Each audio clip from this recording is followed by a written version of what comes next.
இப்போ நீ சொன்ன மாதிரி 108 + 5 ரைட்டா? இப்போ 113 கிடச்சிருச்சு. இப்போ நமக்கு ஆட்சி அமைக்க வேணும்னா 118 தேவைப்படுகிறது. அதுவும் ரெடியாக இருக்குது. ஏன்னா லெட்டர் கொடுத்துட்டாங்க, எங்களுக்கு லெட்டர் கொடுத்துருக்குறாங்க, விடுதலை சிறுத்தைகளுக்கு, கம்யூனிஸ்ட் பார்ட்டி 2 கொடுத்துட்டாங்க. அப்போ 2, 4, 6 சரிங்களா? போனோம்னா அவருக்கு பதவி கன்ஃபார்ம் ஆயிடுச்சு.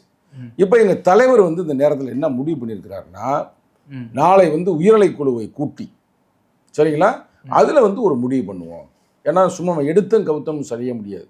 இதே கூட்டணியை நீங்கள் தேர்தலுக்கு முன்னால் எடுத்திருந்தால் நிச்சயமாக நாம் வரவேற்போம், பாராட்டுவோம். ஏன்னா அதில் பலன் கிடைத்திருக்கும். ஆனால் இப்போ நம்ம இந்த முடிவு எடுக்கிறதுனால யாருக்கு லாபம் அப்படின்றதையும் பார்ப்பாங்க. சரி, இதனால விடுதலை சிறுத்தைகளுக்கு என்ன லாபம், இல்லை விடுதலை சிறுத்தை சார்ந்திருக்கிற அந்த விளிம்பு நிலை மக்களுக்கு என்ன லாபம், சிறுபான்மை மக்களுக்கு என்ன லாபம், இப்படி பல விஷயங்கள் பார்க்க வேண்டியிருக்கிறது. ஒருவேளை இப்போ நாங்கள் கொடுக்கலைன்னா அவருக்கு அடுத்த ஆப்ஷன் என்ன அப்படின்னு பார்ப்பாருன்னா, ஒருவேளை கம்யூனிஸ்ட் 2 கொடுத்தாலே விடுதலை சிறுத்தை கொடுத்துரும், கொடுக்கல 3 கட்சியுமே கொடுக்காது. எங்களுக்குள்ள ஒரு கருத்து ரீதியான ஒரு ஒற்றுமை இருக்கிறது. காங்கிரஸ் அது தனி, அது தேசிய கட்சி.